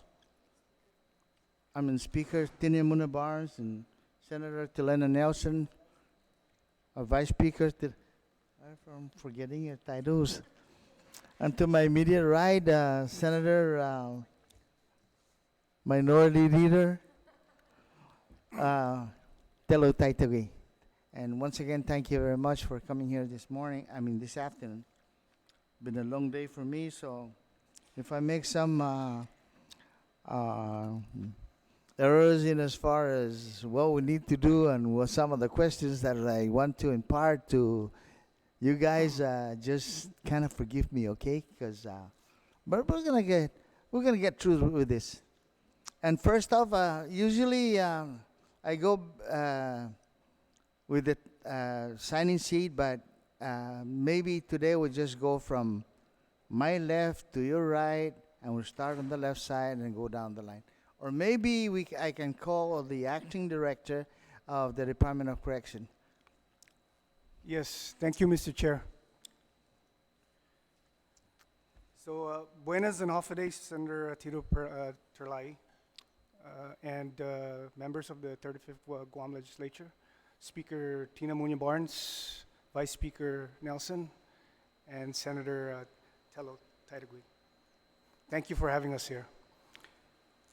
Before I proceed with my testimony in reference to the status hearing that we're here for today, I would like to introduce my division heads and command staff that I have here with me. So to my far right is Major Kirigua, May Kirigua. She's the operations division head.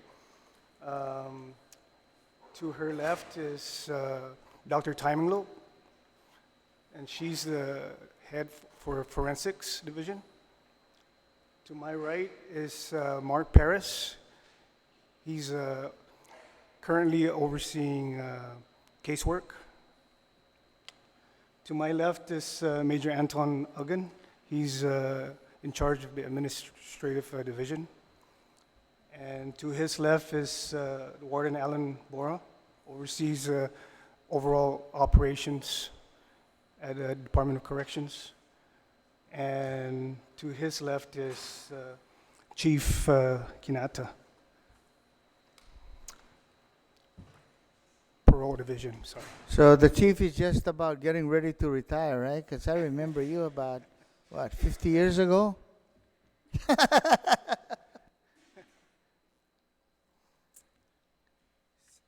Okay, so So Chief, Acting Director, just give me your insight in as far as what is the main problem that you have right now aside from the shortage of manpower?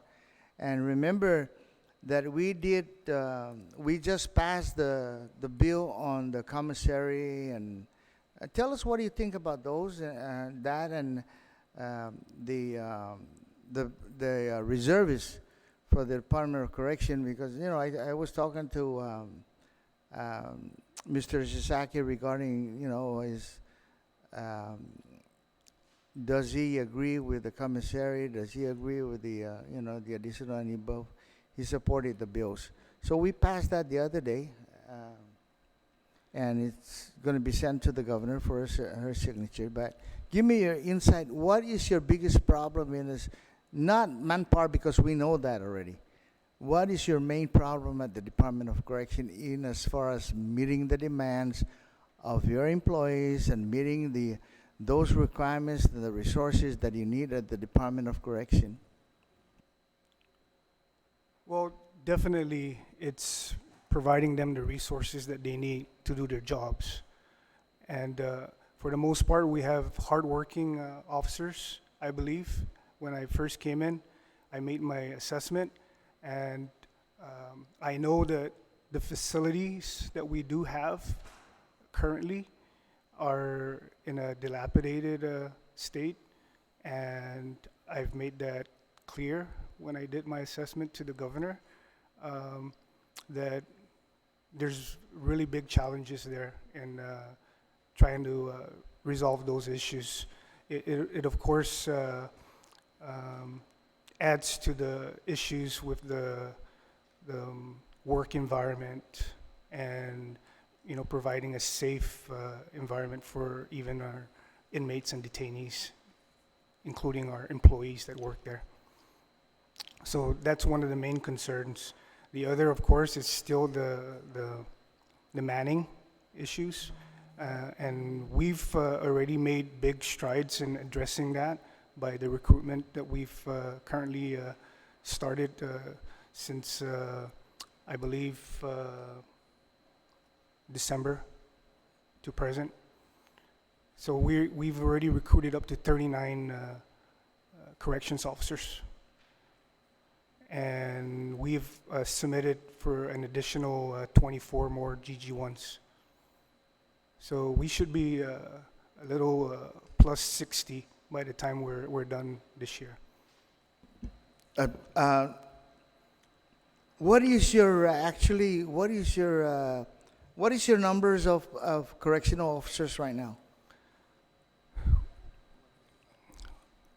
We're at 155. 155.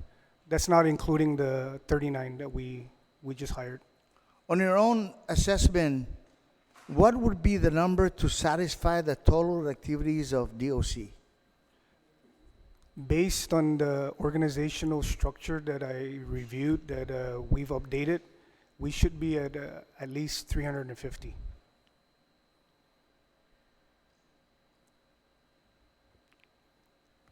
You're about 50% less, right, of what you really needed? Yes, we need to do some work there in recruiting more. How many reservists do you have, and how many applicants are in place right now to augment your people? So are you talking about the military personnel? No, I'm talking about the Corrections reservists that we budgeted for. We don't for have the that recruit- program currently happening, sir. You don't have that No. program? No, we don't.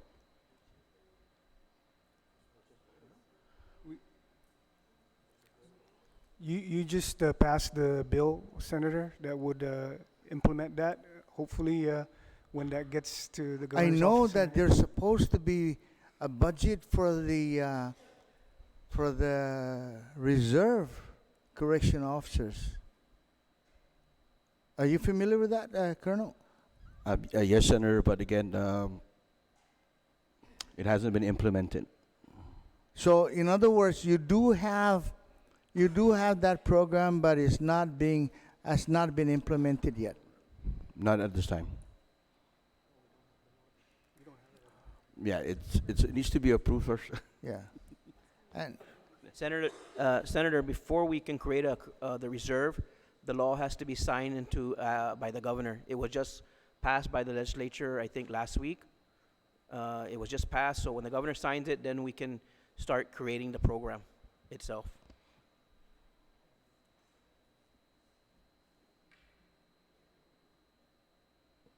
okay, it's not in. My bill placed that in statute already. So we budget for the reservists for the DOC, but like I mentioned, remember, Major, last time that we kind of just equate that amount, the 42 hours, with $500. But I would think that maybe we can increase that even more with what the police reserves are making, because I think it's harder for you to recruit reserves officers for DOC rather than for GPD. So that is an anticipation on my part to give a higher rate of salary for the police correction reservists, because it's going to be harder for you guys to recruit.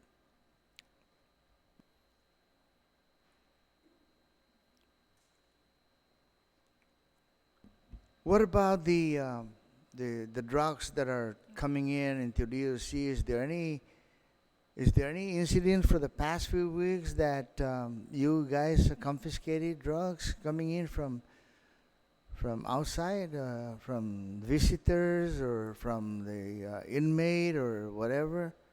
Is there any confiscation of narcotics coming in?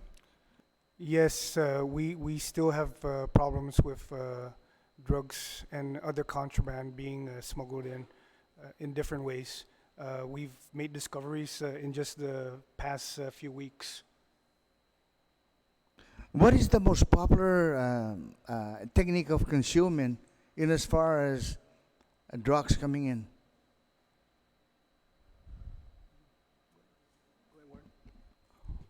Senator, there's various ways to introduce contraband, but the most popular one is the throwing over the fence, because they already know that we're lacking the personnel to adequately man our perimeter, and that's to include Agutnia. We just had recent throwovers in Agutnia. So that's not. I wouldn't say that's consuming. I would think it's just a process of how they get those drugs into prison. I'm talking about personal seal of consuming, in as far as visitors coming in. Oh, yes, sir. Through visitation as well, even through our vendors, unknowing to them, they're bringing contraband into their vehicle through their vehicles. We've had our vendors park their vehicles, of course, at their company shop, and then we've had some creative folks go over there and tape contraband underneath the carriages of those vehicles, and driven into the compound. We've caught several of those attempts, and of course through visitation as well. Unless we have probable cause to strip the visitor, then for sure we'll catch it. That's why we're trying to also implement a K9 unit, because that will aid our fight against the introduction of contraband. What do you consider probable cause in as far as individual visiting? Well, again, sir, it's just the mannerism, questioning and answering. Would The determine reaction of if an that person is individual, acting suspicious, and then we'll ask whether are you willing to be subjected to a pat-down or strip search. If not, then they will be removed from the facility. And because I know that inspection and looking for drugs is time consuming. Is there, Mr. Director, Acting Director, is there any plan for you to get a sniffing dog into DOC? Or do you have or not have? We don't have any canines, that we have specifically for DOC, but we do have other agencies that we can coordinate that particular operation that you're referring to. And we have been planning on doing those things. It's been in the plans, but we haven't gotten to it. On your budget request, do you have that on your budget request to purchase sniffing dogs?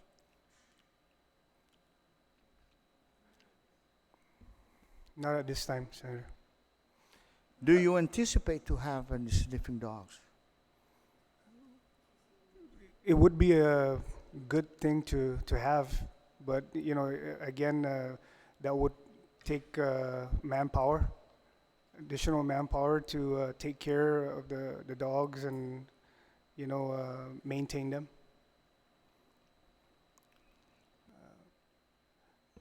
We have on our subject matter here regarding the process and timelines for internal affairs, and I don't really understand what it meant. Can you elaborate on that, Mr. Director? Specifically to internal affairs investigations and the time frame that it takes to investigate a particular allegation? Is that what you're Whatever, referring to? allegation against the officer or allegation against whatever? Well, from day one, when management, it's brought up to management, when they should have known or would have known the incident occurs, it's 90 days that it takes to complete the investigation. So there's a 90-day process. But of course, we would like to have the investigations completed before the 90-day period, which is maybe just to allow the other processes to take its place, which is the proposed adverse action and then the final notice of adverse action. So usually we do that like 20 to 25 days before the 90-day expires. What are some of the actually the offenses that correction officer or somebody working at DOC, what are some of the not crime, but some of the non-compliance of the rules and regulation of DOC? What are some of those acts of inconsistencies in as far as abiding to the rules and regulation of DOC? What are some of those? Well, it varies. It just depends on, a particular circumstance. It could be unsatisfactory performance, inattention to duty, insubordination. You have those types of violations that we could possibly be dealing with. Those are some examples. What about frequent absences? Do you have those? I'm sorry, I didn't. Frequent absence? Oh, yes. That's also a concern. So how do you rectify that? Well, we start with progressive discipline. Everyone has a due process of, right, especially as a classified employee. So we afford them the opportunity to correct the problem that they're going through. And, as we move on up the progressive disciplinary process, then if it takes adverse action at the end, then that might be the ultimate decision that would be made to resolve the issue. So let's say that this person actually misses work all the time and all that, and then you come out with an adverse action to suspend this person, for example. So would you agree with that suspension, or do you just want to just kind of reinforce the situation and maybe counsel this person, or maybe do some other alternative things that you want to do so that this person can be present at the prison rather than going home and not being at work? Do you have an alternative just so that this person just stays and work at the prison? If you're using that particular incident as an example of what decisions could be made with that situation, I always weigh out the factors, right? Pattern of behavior is one of the factors that I would take into consideration. Has this person been disciplined before for the same type of behavior, right? As much as possible, we try to not, go to the severe punishment, which is adverse action. If we can try to mitigate the problem and resolve it, I'm a strong believer in taking care of disciplinary issues at the lowest level. So I would defer to my command staff and the officers in charge of those personnel to do their part and try and correct the officer, from getting to the point where it's, affecting the operations and his job. So you firmly believe that, when you take psychology in school, right, they tell you that punishment is never reinforcement, right? Do you agree with that statement, though? I'm sorry, I didn't catch the when we question. go to school, when we go to college, we take psychology, and the instructor will tell us punishment is never reinforcement. And I do believe in that you don't punish to reinforce the individual. You try to find ways to really encourage him to do his best.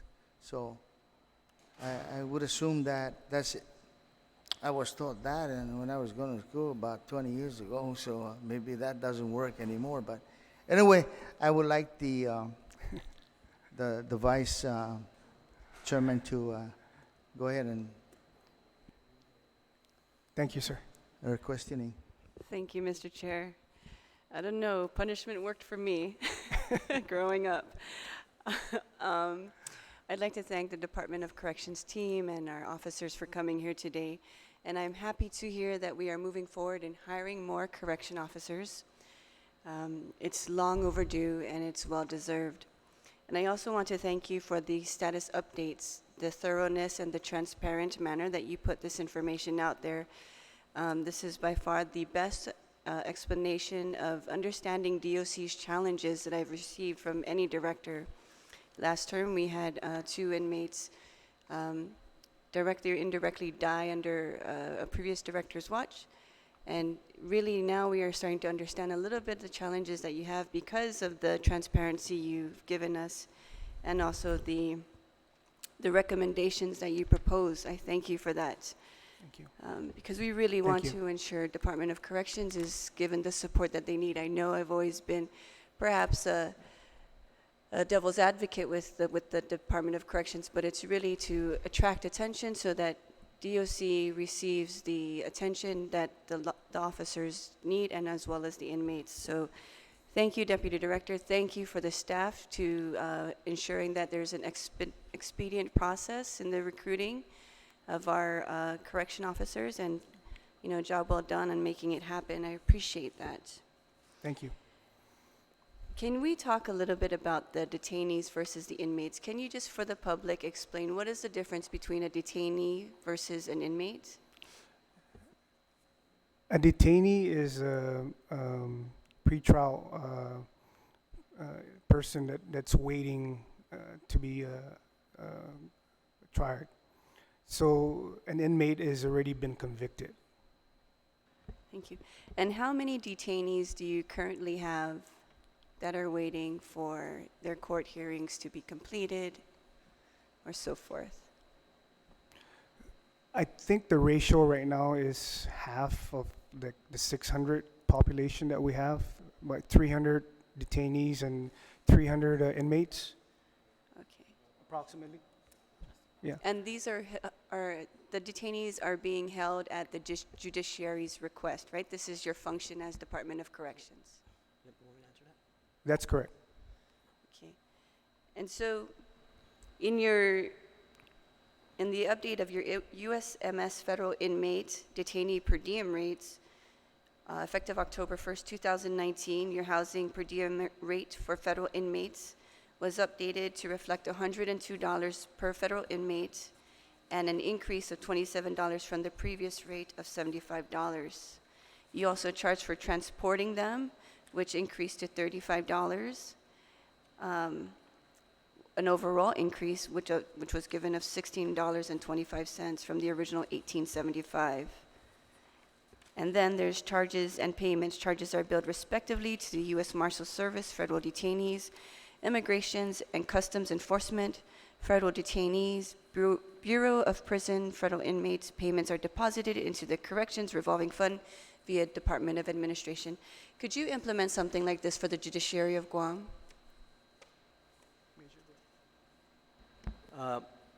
Right now, sir, Senator, our inmate population is about 380.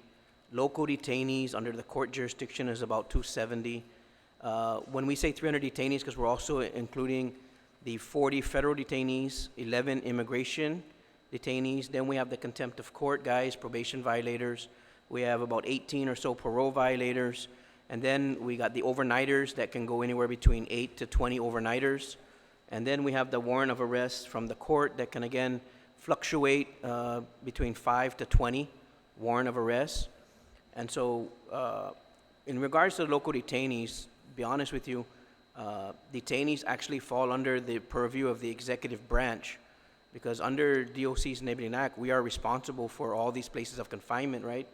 And so the courts, I mean, we've been through this, we've tried to do that before, but the bottom line is that the local detainees are the responsibility of the executive branch to care for, and that's why it comes out of our budget, Right, so that's in statute. That's in statute, yes. So I'm asking if there's a creative way that you can implement something similar like this for the judiciary. I mean, we could always use the same billing mechanism that we use for the federal and immigration, but that's for a discussion amongst the executive and the judicial branch.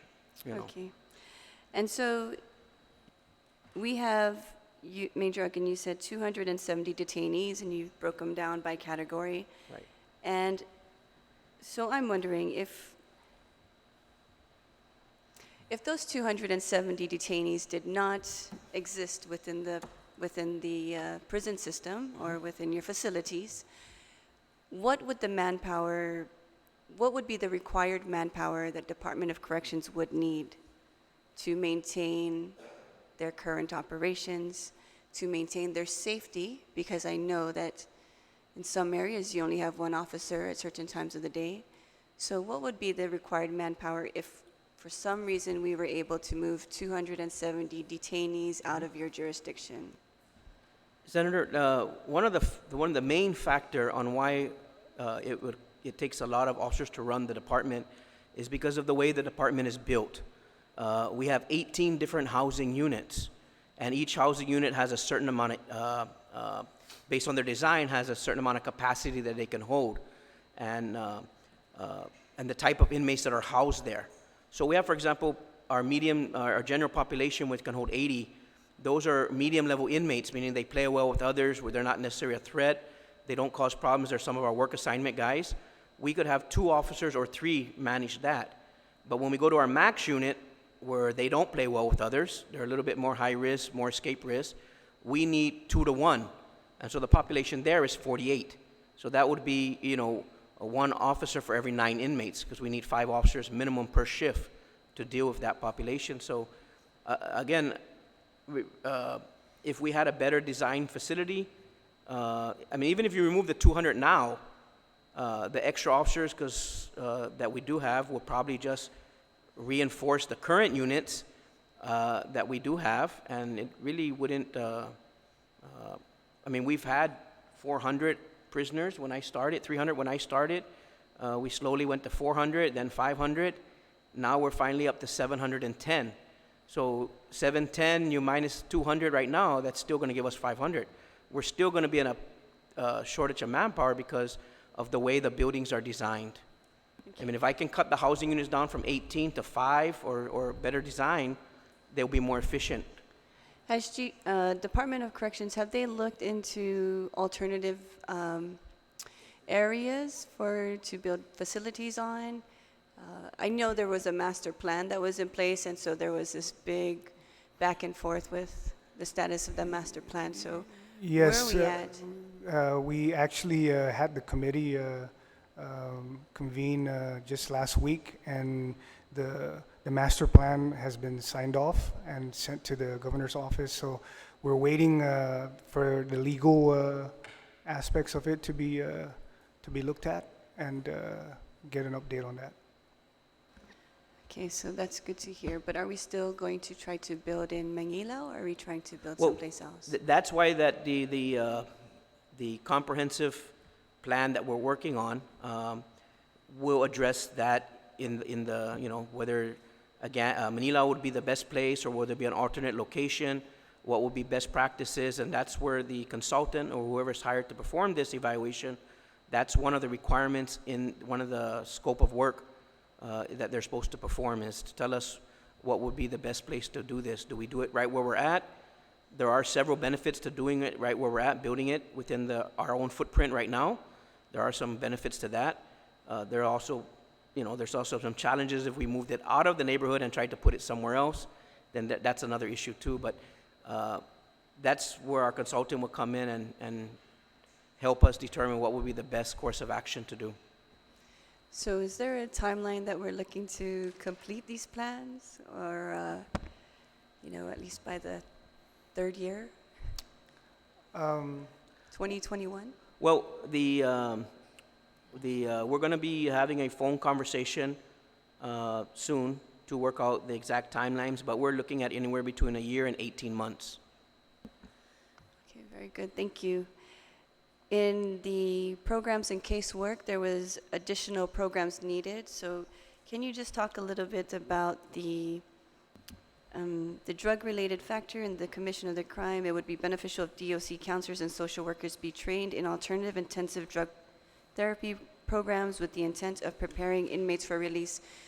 Is there a cost analysis tied onto this, and is this included in the budget? It's not included in the budget. Right now, there's no cost analysis either. However, RSAT is the only intensive drug treatment program at DOC. They only take in about 15 clients a year due to basically manpower shortage also. But if they're only handling 15, we can, a much more intensive program, an alternative program within the facility can handle more. So you're only taking in 15 because you only have the Capacity skill for set for the 15. How many are actually in need of the program? For the program, 90% of inmates. 90% Of the inmates. of the 300 inmates are in need of this program. Yes. How much would this program cost to implement to service at least 50% of the inmates? It depends. We still need to look into that. Thank you, Mr. Paris. Okay.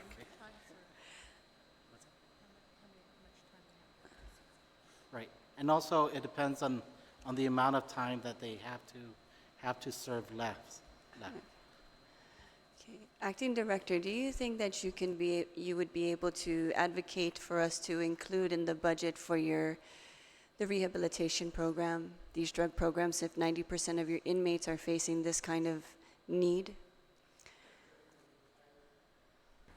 Definitely, I support the program because it is one of the initiatives that Mr. Jazaki and I talked about moving forward with, and I know that it's much needed for the rehabilitation program.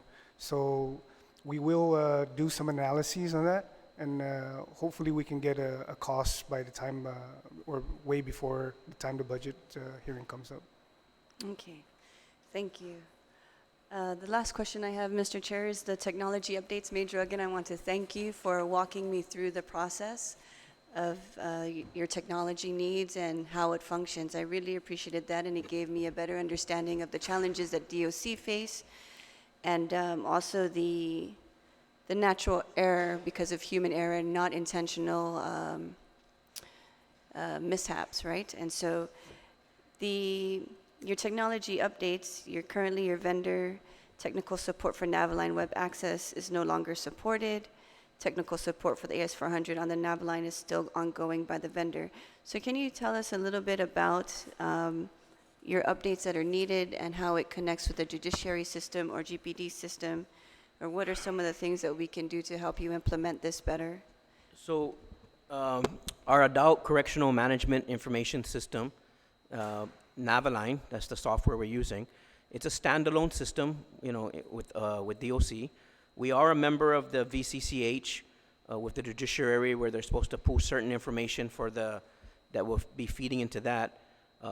We have been doing some research on looking to upgrade the system, because as you said earlier, the vendor who produces our software is no longer going to be offering tech support or anything for that software. So we are exploring other options. We're looking at market research. One idea we came up with was looking at sharing the same vendor that the Guam Police uses with their Tyler technology. They do have a corrections module, and so we brought up ideas of that, so that the transition from arrestee to inmate at DOC detainee will be a lot more seamless, because when they book him in that side and then migrate to us, because we'll be all in the same system.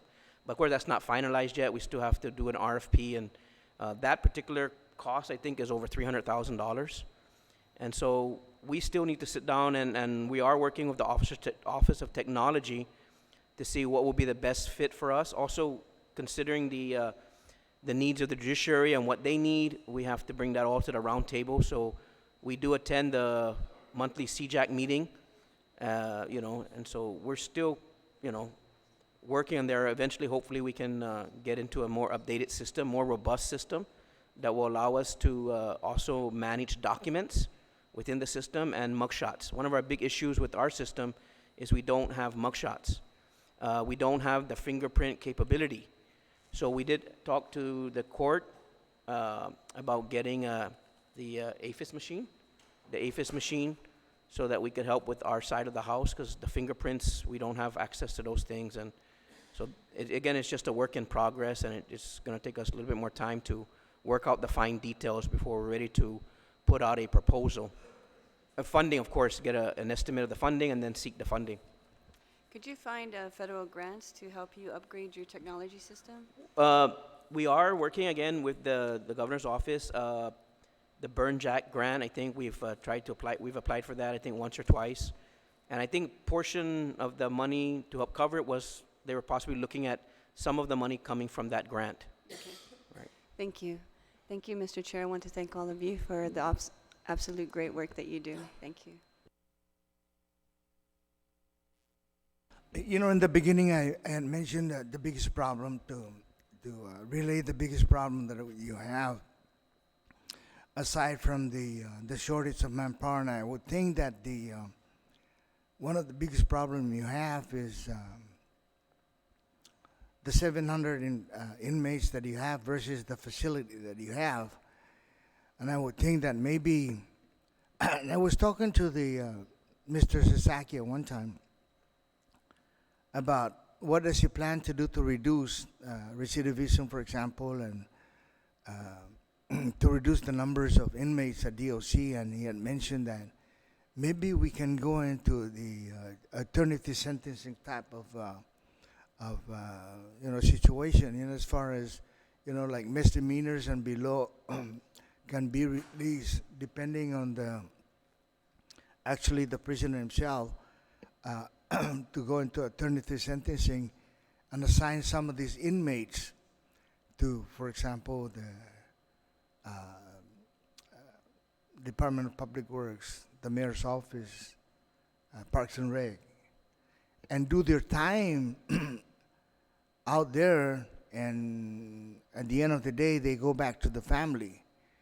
And I would think that because, Frank had told me that, he said, Pari, that's one way to reduce, the numbers of inmates at DOC and other programs, releasing some of these prisoners that have committed crimes, misdemeanor and below.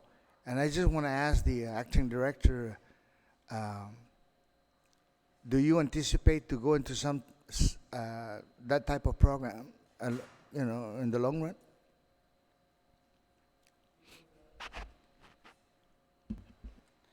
We would be happy to look into that as an alternative solution, and we'll try and gather information on probably what they do nationally, and hopefully we can come up with a plan to implement something in that type of concept that you're referring to. Let me just go back for a minute, because Major, you mentioned something about detainees. And I always thought that detainees are under the jurisdiction of the court. And you mentioned something about detainees being under the executive branch. So. Under DOC's Enabling Act, it says the Department of Corrections shall be responsible basically for all places of confinement.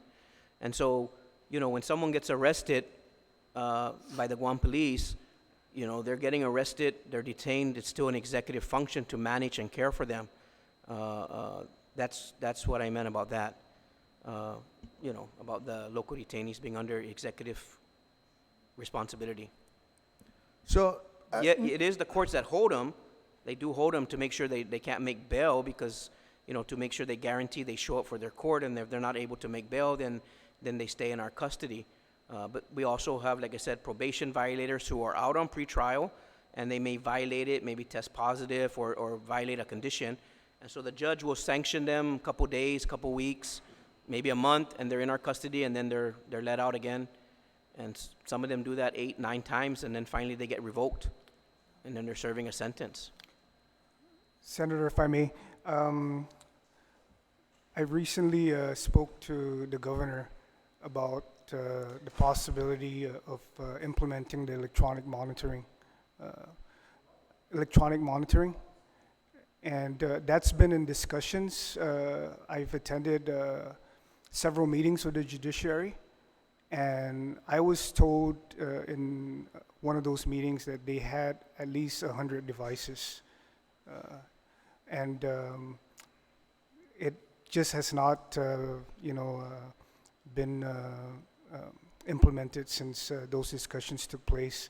But I think I'm trying to get that back on the table as far as discussions and working with the judiciary to see what we can do to make that happen sooner than later. Mr. Director, that's a good idea. Let me tell you that, because we can get rid of maybe 50% of the inmates up there if we use that technique.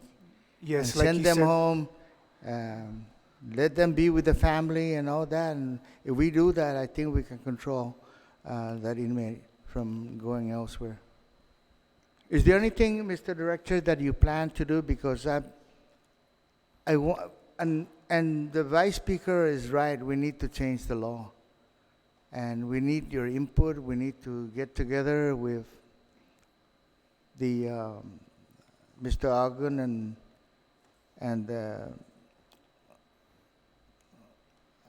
Mr. Huh? Where you from?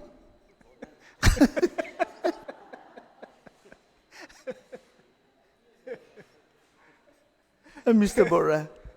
I actually I remember Mr. Bora since way back, but I'm sorry sometimes I forget, because when I look at your rank, right, I figure you're from Zonia. Thank you.